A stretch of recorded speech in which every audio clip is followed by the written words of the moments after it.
intro for you all if that works. But hello everyone, thank you so much for coming to Zibby's tonight. Night before Halloween, it's a great night to celebrate a nice spooky book getting into the season. But we are here to celebrate Stephanie Wrobel's new book, The Hitchcock Hotel. So congratulations on the new release. And she is here in conversation tonight with Halley Sutton as well, who wrote The Hurricane Blonde. So a quick bio for both of them, but Stephanie is an international and USA Today bestselling author. Her debut, Darling Rose Gold, has sold rights in 21 countries and was a finalist for the Edgar Award for Best First Novel. Wrobel grew up in Chicago and now lives in New York City, although I heard maybe now lives in LA. Okay, cool. So welcome to LA. Great. Thank you. Right. And Halley Sutton is a writer and editor who lives in Los Angeles, where she spends her time chasing down old Hollywood trivia and cults. Her first novel, The Lady Upstairs, was nominated for a Lefty Award, and her second novel, The Hurricane Blonde, was an instant USA Today bestseller. Her writing has appeared in Miss, The Daily Beast, the Los Angeles Review of Books, Crime Reads, Crime Spree magazine, and many more. So congratulations for both of you. Tonight will be about a 30-minute conversation. We'll open it up to a Q&A and then a nice book signing as well. So enjoy. Cool. Thank you, everybody, for coming. Yes. On the Halloween Eve. This is so exciting to be here. So, Stephanie, for anyone who doesn't know about the Hitchcock Hotel, can you give us a short summary of the book or what it's about? Sure. So The Hitchcock Hotel is my third book, and it's about a guy named Alfred Smedel who is absolutely obsessed with Hitchcock and decides to open this Hitchcock-themed hotel in the White Mountains of New England. On the one-year anniversary of the hotel's opening, he decides to invite 5 of his former best friends from college to come to the hotel for a free stay. He hasn't talked to any of these people in 16 years. We don't know why at the outset, but it's for good reason. He's definitely got something planned. And these 5 friends show up with their own motivations and secrets in mind, and Hitchcockian chaos ensues. Wonderful. And it's so fun and such a spooky, atmospheric read. So what was the inspiration behind it? Why Hitchcock? So I was introduced to Hitchcock in a film studies course in college, which for those who have read the book may sound familiar. I had a professor named Dr. Scott there who actually screened the movie North by Northwest. And so that was really my first exposure to Hitchcock. He made a lot of espionage thrillers, but my favorites were the dark psychological ones, no surprise. So I watched, the really popular ones like Psycho and The Birds, but I never did the deep dive into Hitchcock that I really wanted to. He made 53 movies, so, there was a lot to watch. But, there's like contemporary stuff coming out all the time. Other stuff happens. Years go by. So 15 years later, I'm trying to think of this idea for my third book. And I was kind of looking around at what other authors in my genre were doing. It's become really popular in thrillers to pay homage to Agatha Christie. And so I was like, okay, who's another giant of the genre that I can do this with? And then there was Hitchcock in the back of my brain. So I was like, you know what? If I write a book about Hitchcock, I could just watch movies in the middle of the day and say I'm doing my job. So here we are. That's how you really game the system. That's amazing. Yes. So that was going to be my next question, which is like, what kind of research did you do? Because you do such a good job of weaving all these allusions, both about like Hitchcock the man and also like his films into the book. So I'm curious about the research that you had to do or forced to do for this project. Yeah, so obviously watching way more of his movies was top of the list. I'm not going to pretend I've watched all 53, but I have probably done like 24 at this point. So you can really start to gather commonalities both in the motifs, the themes he was really obsessed by, the methods of violence he used. Very big fan of poison, strangulation, and shoving people off of roofs. So I really wanted to incorporate all of that stuff into the book, and it's in there. And then as well, I also wanted kind of a pulled out view, not just of his art. So I read this biography, The 12 Lives of Alfred Hitchcock by Edward White, which was great for a more objective view of him, the good, the bad, and the ugly, let's say, because there was definitely some ugly. Sure. And then also read this book-length interview between Hitchcock and a French filmmaker called Francois Truffaut. It's called Hitchcock Truffaut. And that was really interesting to get this sort of inside look at what Hitchcock thought about each of his films, because they go through his entire filmography, as well as just, what was really important to him as an artist, and to listen to Truffaut kind of comment on all of these things. Obviously the time that he made movies in and the time he lived is long past now. So it was helpful to get sort of a contemporary at the time view of what he was doing and why. Yeah, so absolutely. Was there anything in your research that surprised you that you weren't really aware of before you started kind of diving into it? Yeah, two things. So one is I didn't realize how much of an influence his wife Alma had on his work. Hitchcock never hesitated to give her credit where credit was due. When he received a Lifetime Achievement Award, he was like, it was all about Alma. But, you know, she had her own successful career before Hitchcock did. And in fact, she was a more successful filmmaker than he was initially. And then she kind of gave up her career to support his. Now, whether she thought, okay, if I'm working with a man, he's going to get farther faster so I can climb that ladder, we don't know. But she was a script collaborator. She was sourcing material. She was like, from a personal perspective, like keeping his ego in check because he was notoriously fragile. So I wanted to give her more of a shout out. And so I named my university Wrobel, which was Alma's maiden name. And then I also put her in the acknowledgments. So if anybody reads those, she's in there. And I just wanted to, without getting preachy, I wanted to acknowledge her. The other thing that I didn't know about Hitchcock until I started researching is that he was something of a sexual predator. So this was something I found out after I had pitched and sold the book. And then I started researching, and I was kind of like, oh crap, I don't want to be putting this guy on a pedestal. And so, yeah, basically for those who don't know, Tippi Hedren, who's the star of The Birds and Marnie, accused him of sexual assault, and she was not the only one. So I was like, how do I deal? Like, how am I going to address this in the book? Because I wanted to address it. It's obviously not the theme of the book, but I tried to have a few conversations in there where you've got one side who's Alfred, who just wants to enjoy the art and ignore the artist, right? Let's not talk about that stuff. It's only about the art. And then you've got a character like Zoe who's like, wait a second, how can we possibly separate the two? They're intrinsically linked. And I don't arrive at a conclusion. I think readers should draw their own conclusion. I'm still kind of torn on it myself, but that was a definite, didn't see that one coming, although by now, given history, you would think that it wouldn't be a surprise. Well, and I think you do that so well, you wrestle with that question, which if anybody has a perfect answer to it, I would love to hear it, with the art versus the artist. But you bring up such a good point too, interesting, he had such admiration for his wife that he was open about expressing, but also treated women in this other way, very interestingly. And I thought you did that great with Alfred and Zoe, kind of the A to Z of the art versus the artist question. So speaking of your characters, you have a rotating cast of POV, including from a Raven at one point. So that seems really challenging to me to write, to keep track of everybody, to make everybody's voices sound different. And you do such a great job of it. How is my question. Tell me more. Yeah. That was my chief concern when I started writing this book, is I had only written 2 and then 3 POVs with the previous book. So I was like, how am I going to keep, there's 7 in this one. It's an ensemble cast. And I was like, how am I going to keep all of these straight in my head, let alone the readers? And randomly, the 7 deadly sins popped into my head. I've always had a fascination with them. For whatever reason, they popped into my head on this day. And I was like, you know what? Each of these characters, each of these friends is going to represent one of the 7 deadly sins. And so that helped me choose their occupation and their key vice. So you've got a chef like Zoe, who's gluttony, and then a trust fund kid like Julius, he's sloth.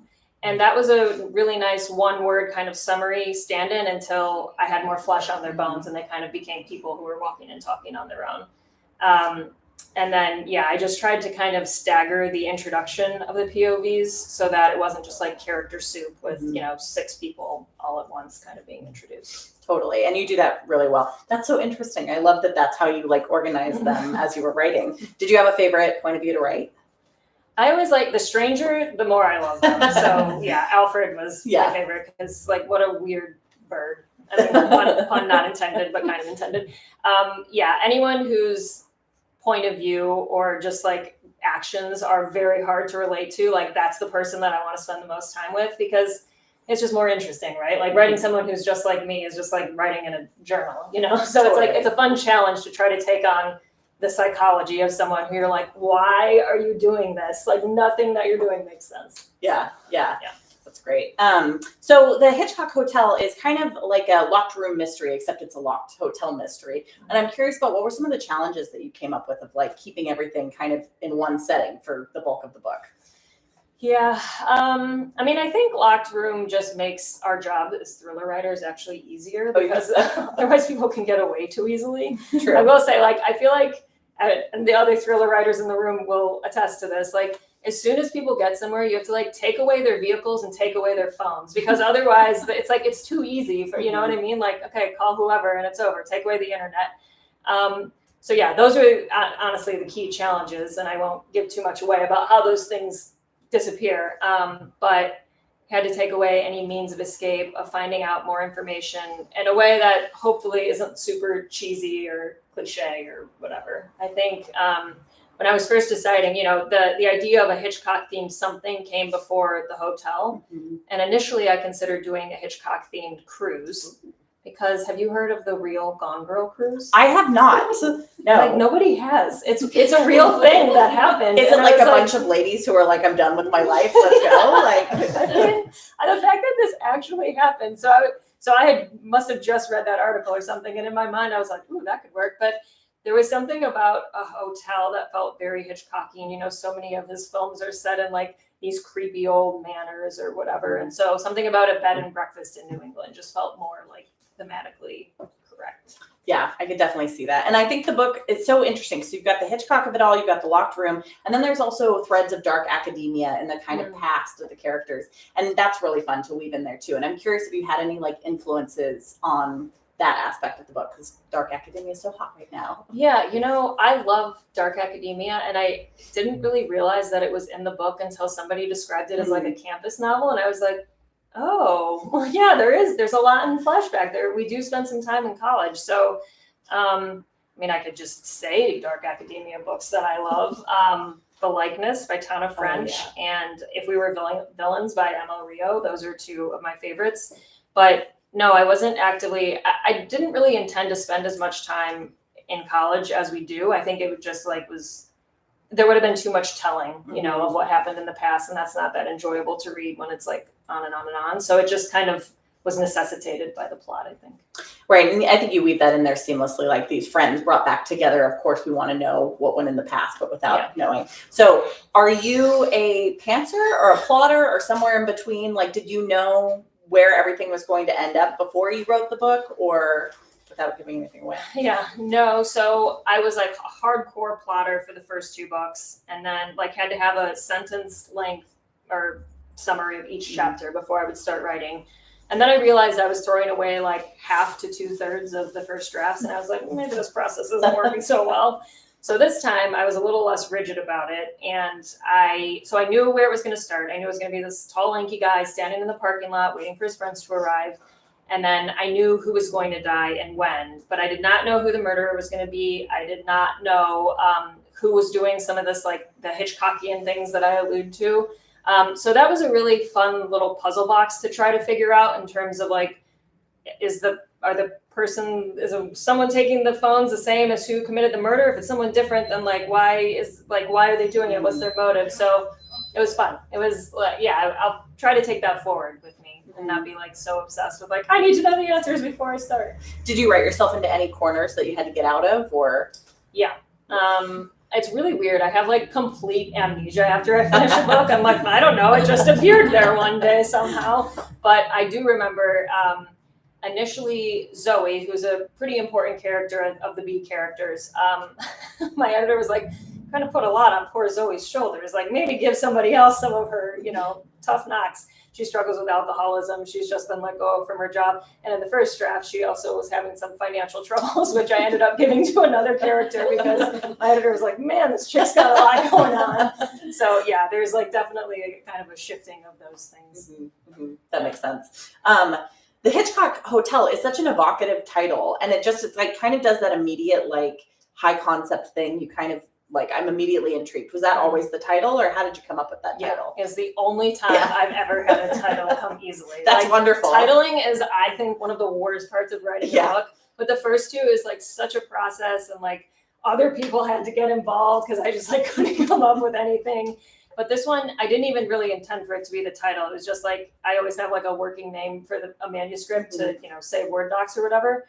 And this just seemed the most obvious, it's just like, does what it says on the tin sort of thing. And then I just had that as the stand-in, and my team was like, the Hitchcock Hotel, and I was like, that's what I meant. Yes, That's for sure. Yeah. So it was just a happy accident. And I was like, if that could please happen again. Yeah, that would be seriously. wonderful. I also have working titles for my drafts, but it's usually just like terrible draft number 3. Nobody's let me keep that one. Discouraging yourself Yes, as much as exactly. possible. Like, go home, stop You'll doing never this. finish. Yeah. It's over. What do you, when you were, the course of writing this, was it smooth, or did you have days where you had to like trick yourself into keep going? And what are some of your tricks to like keep creating when you're stuck? This one actually was the smoothest of any of the books that I've written. I think from start to finish, it was like 10 months, which for me is quick. But with any writing project, of course, there's days when you're just like, oh my God, if I have to keep going. Usually the first thing that I do is switch from typing to writing by hand in like a notebook. There's something about it that just like doesn't feel as worky, you know, it's just like, oh, it's just doodling like I used to when I was 13. And then, yeah, if that doesn't work, I feel like just not focusing directly at the problem so hard sometimes is, you know, like go for a walk or do something else. And then it's like when you're not actively thinking about it so hard, that's like sometimes when the solutions will come easiest. Yeah, I think that's true. That makes a lot of sense. Okay, switching back to Hitchcock for a moment, I meant to ask this earlier. What's your favorite Hitchcock film and why? And also, do you have a least favorite? Ooh, can I pick 2 favorites? Yes. So I really like Rope, which is Hitchcock's first color film. It was also really technologically advanced at the time. It's made to look like one continuous take.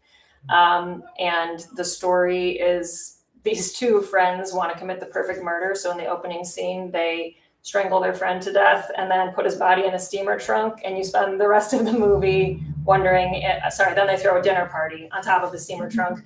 And you spend the whole movie wondering like if they're going to be found out or not. It sounds like I've just told you absolutely everything there is to know about the movie. But what I really like about it is it illustrates Hitchcock's theories or feelings about suspense versus surprise really well. So for those who don't know, Hitchcock liked to use the bomb under the table example, which is that, you know, if there's a bomb under the table and 2 characters are sitting at the table talking, they don't know it's there. The audience knows it's there, and they know for 15 minutes that it's there before it goes off. That's suspense. If the audience doesn't know until the bomb goes off that it's there, that's surprise. And Hitchcock didn't have a lot of love for surprise. He was all about suspense. He wanted his audience to be a step or 2 ahead of his characters. And so I think Rope does a really good job with that because we, the audience, of course, know where that body is the whole time. And yet, at least for me, I'm still on the edge of my seat being like, oh my God, what's going to happen? So that's one. And then the other one is Rebecca, which is an adaptation of one of my favorite novels of all time, Rebecca by Daphne du Maurier. And that one is, well, I feel like more people probably know it, so I won't describe the whole thing, but it's got one of my favorite characters in all of literature, which is Mrs. Danvers, who is just this obsessive, deranged, creepy housekeeper in the book, and that is who my housekeeper, Danny, is based on. Oh, lovely. I was just going to say that. That makes sense. Yeah. Sorry. Anything can happen. Now we got to take a run. Roll it out. Yeah. I love Rope too, and you're so right. I mean, if anybody hasn't seen that movie, it's so great. And they're having this dinner party, and at different times they're like moving things around, and you just are waiting, like constantly on the edge of your seat. Like, is somebody gonna figure out what's going on? It's so good. It's also a good example, which I think a lot of people, unless you're a Hitchcock fan, don't know, is his movies are very funny. Yes. You know, there's a lot of humor and a lot of sarcasm and cynicism, and it's in almost every single one of his films. And I think that, at least for me, I didn't know that until I started doing this deep dive. And so, yeah, I think there's a lot of funny dialogue in Rope too. Yeah, I think so too. And you've got Jimmy Stewart playing like, at that point, kind of against type, where he's kind of crotchety and like has all these really intense opinions, and like it's great. It's so good. Okay, so be thinking of any questions you want to have, but I have a lightning round for us where I'm going to ask you like this or that questions really quickly. So I don't need to justify my opinion. You don't have to justify unless you want to. Okay. Vertigo or Psycho? Psycho. Ooh, okay. Hitchcock or Scorsese? I feel like I have to say Hitchcock. Yes, fair. Scorsese Hotel. Werewolves or vampires? This is for spooky season. Vampires. Cults or ghosts? calls. Nice. I figured. Yeah. Okay. And then this is like, remember where you are. California or New York? California. Okay. For sure. I'm not just saying that. It's been a lifelong dream to live here. Totally fair. Anybody have any questions? I thought of one. Sure. Being Hitchcock is famous for making his cameo, so we're gonna find you making a cameo here somewhere. No. That's too bad. I mean, I am throughout every page of the book, having written it. So yeah, I'm in the characters and stuff. Hopefully not too much because they're pretty diabolical. But yeah, it was funny how Hitchcock managed to sneak himself into nearly every single one. Yeah. What's next? So yeah, I'm working on my 4th book, about a third of the way through it, and I can't say too much about it yet, but this one is going to take place over the shortest time period yet. So it's just taking place over Christmas dinner. So just like 4 or 5 hours. And again, without getting too specific, a stranger shows up at another stranger's door and refuses to leave. as one hopes for on Christmas Day. Yeah, it's really terrifying. That's great. Have you seen the Irish movie Oddity by chance? Oh, it starts off with like something similar. A woman's renovating an Irish castle and this man shows up and it's like, somebody's in your home. I need to come in and check it out. And he like won't leave. And you get to a point where you're not sure if the danger is inside or outside. And it's great, but it made me think of that. So a bit. good. It's so scary. It's one of the scariest movies I've seen recently. I was like at one point watching it, just like trying to cover up everything. Like, oh yeah. Great Ooh, that twist. sounds too. good. It's a really great twist. Yes. Is We got it Oddity out this fans. year? Yes. I think it came out this year. Yeah. Nice. Add it to my list for Halloween watching. Yeah, definitely. Yes. I know it's early, but if you were to have the Hitchcock Hotel adapted, is there a director that you think you would like to work with, and is there any actors that fit with the characters? I don't know if yeah, Hitchcock, bring him back from the dead. So I usually have actors in mind for the main, characters of each book, but I think because this cast is so big, I haven't come up with them for everybody. I've only come up with Alfred so far, who is very important, admittedly, but my proposal is Andrew Garfield. Ooh. Which I realize he hasn't played a lot of roles like that, but I think he's got the range. He's got like the lanky. I thought he was tall and lanky, then Googled and found out he's 5'10". So he's like actually not that tall, but I think he has tall energy. He does. I thought he was like 6'2". Yeah, I did too. And then so yeah, I think, I saw him in the Tammy Faye movie and he was like absolutely incredible. This is a totally different character, but that is what I'm using as evidence that he has range and can pull this off. Nice. So yes. So I've read Darling Rose Gold, and it's dark. It's very, very twisted, but in a great way. That's why I'm here 2 books later. But so what inspires that? What inspires that darkness?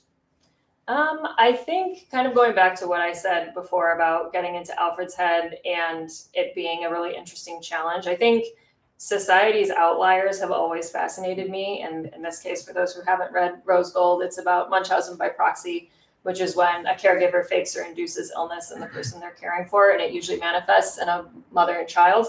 And so what really inspired me to write that book was I wanted to know, like, what's going on in these perpetrators' heads. Do they think they're actually doing what's best for their children, or do they know that they're lying and abusing and being manipulative? I just find the human brain fascinating, especially when it kind of spirals out of control. And I think just trying to figure out what makes people tick is what drives a lot of my books.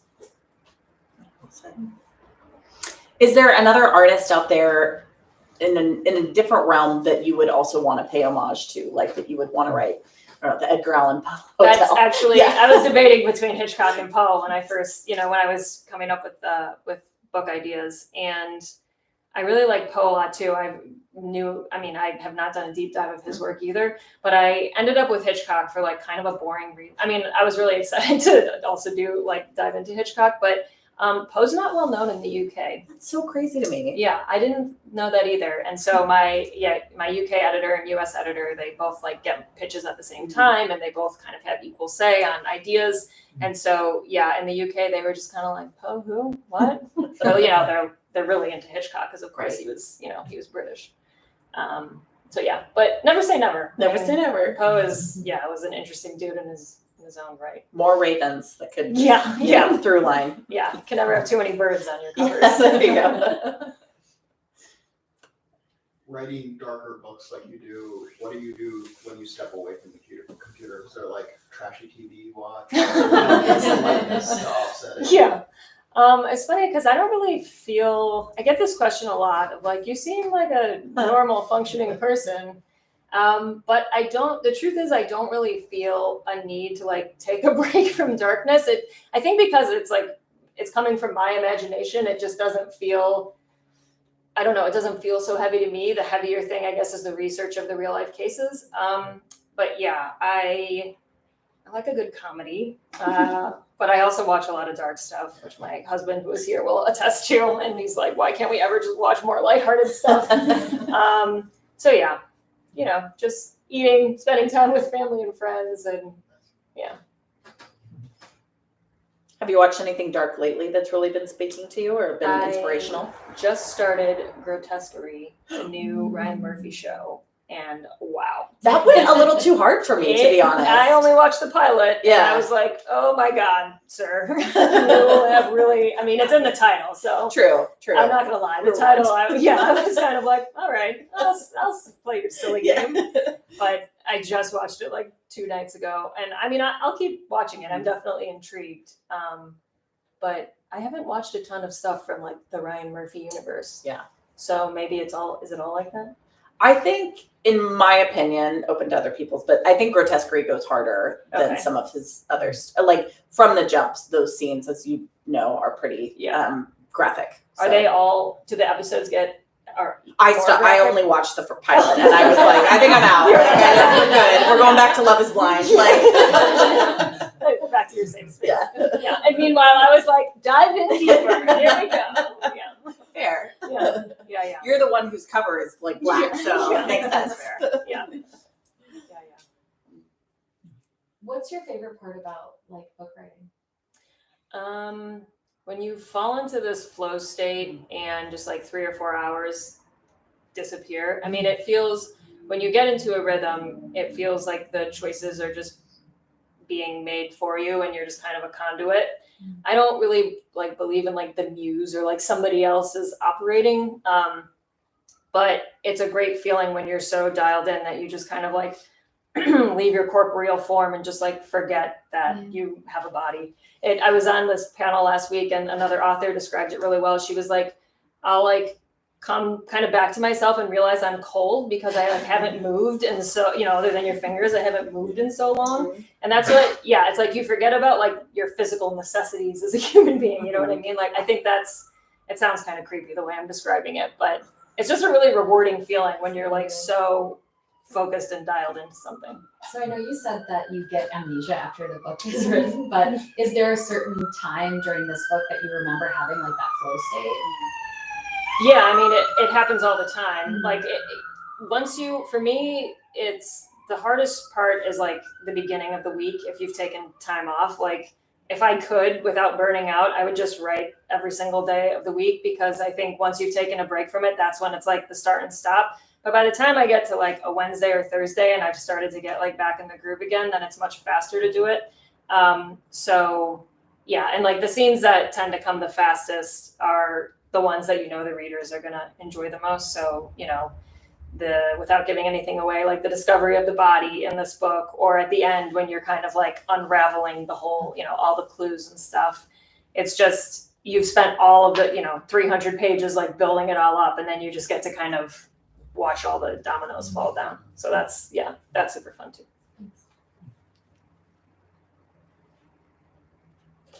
Anyone else? I think this is your last stop. What's been a highlight of the tour, the book tour for you? Oh my gosh. Besides this. Yeah. Just getting to go on one. Honestly, the first 2 books were pandemic books.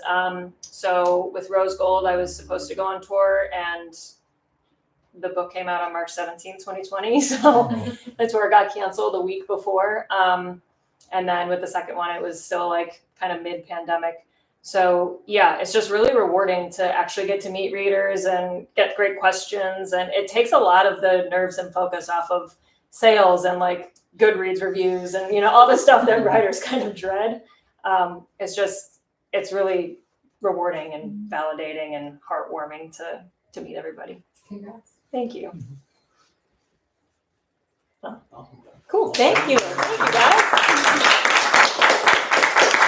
Like I said, if you haven't purchased either of these yet, we have plenty of books up front, and then we'll keep you guys. Cool. Thank you.